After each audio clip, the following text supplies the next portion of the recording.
I just shot the most amazing pre-wedding shoot in the heart of Canary Wharf, where there are no cameras allowed. Bearing in mind, there's no cameras allowed, and we shot in another venue as well. So watch the vlog to find out how we pulled it off.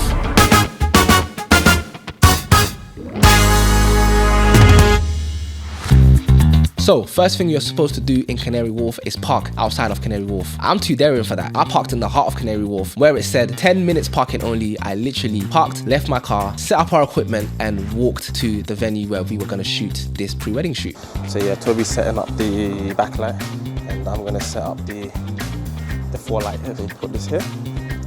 One of my favorite places to shoot in Canary Wharf is that rooftop garden, simply because it's just different. Where else are you gonna find a garden on top of a roof in the center of London with so much depth, so much variety, and so much colors? It's not all green. There are reds in there, there are oranges in there. It just works. One thing that I thought would make this shoot really, really special is if the couple arrive in an African attire to shoot in a garden. I think it really would have complemented. So that's what I advised them to do, and that's what they showed up in. And guess what? It was spectacular.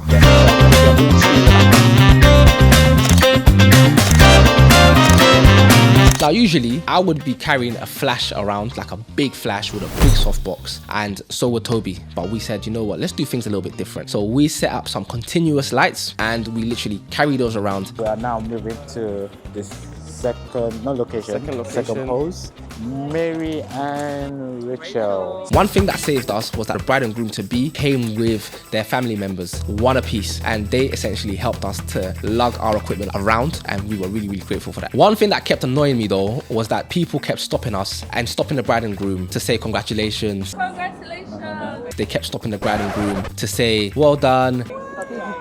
I thought it might be Bruh. They just kept distracting us, and it got very, very annoying for me. But knowing me, I just keep my cool and I keep smiling. Hey guys. Alright, can you come up please? Can you come up here? Alright, and then we'll move through. Alright, last one.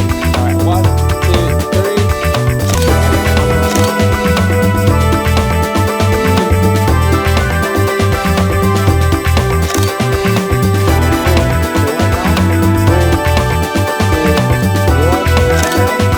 Now, the pre-wedding experience is not just about beautiful shots, even though that's very, very important. A lot of it is about the vibe, and it's about getting to know the bride and groom, getting to know their personality, and also exhibiting your personality and letting them know who you are as well. Where's the Got the hashtag.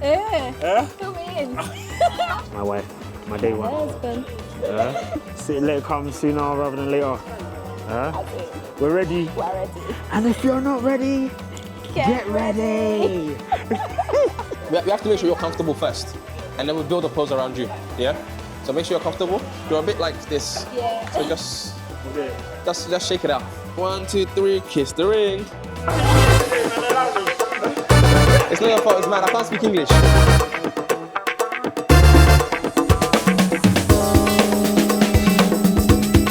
God is good all the time. All the time. God is good. So, Toby and I finished shooting at the first place. We packed our equipment into the car, and guess what happened when we came back to the car? There was a parking ticket. Psych! There was no parking ticket. We got away with it again, and we're gonna keep doing it. Nice. So after shooting on the landing, we then moved to the corridor, which we believed we could get a lot of nice depth, and if we light it properly, we can make these shots look really, really good. Yeah, so we've got the backlight, we've got the forelight, and oh yeah, Toby's just assessing how it's gonna look. Let me get some more. Do you know, I realized, Esther, you're not gonna be happy with me. You know, at the park, you asked me to take a solo of you. Yeah. So when did you do It hit me. Actually, literally just now. Yeah. Oh yeah, let me take some more. Yeah. Oh yeah, crap. So sorry. But I'll crop him out of one, don't worry. Okay, you'll take that. You can do a Photoshop, innit? That's really Yeah, one time.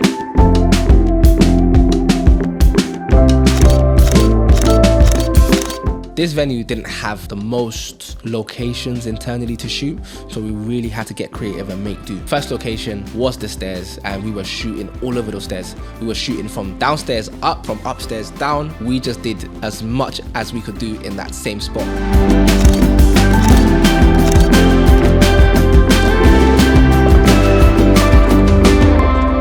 Ready? Lovely. Hey, natural pose. Alright, we're done.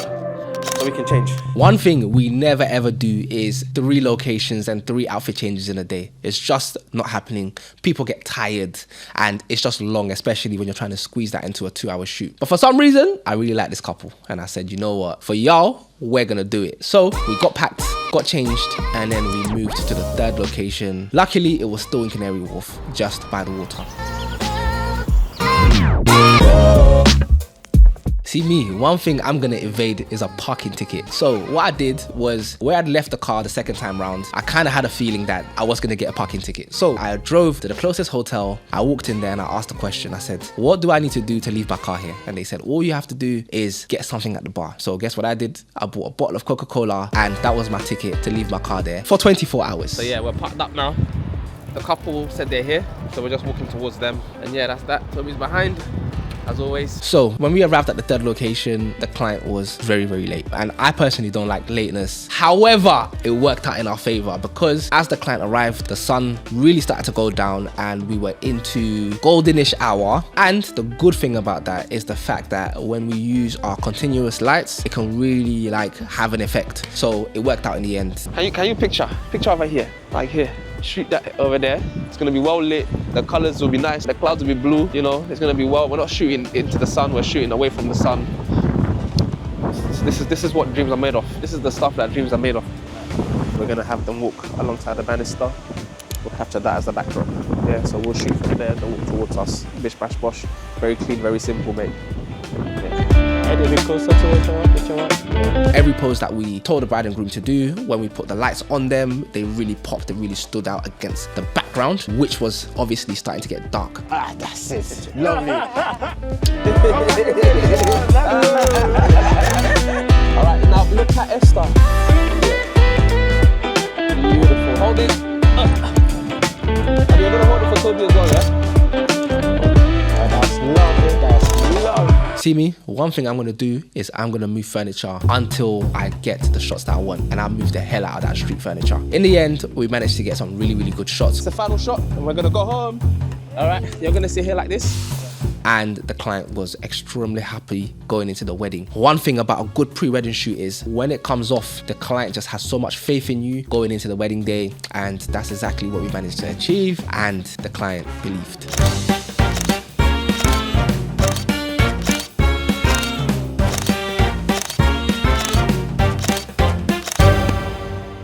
Thank you for watching another episode of Teta Today. To find out how we did the next week, make sure you're subscribed with your bell notifications on because we're dropping these weekly. Peace.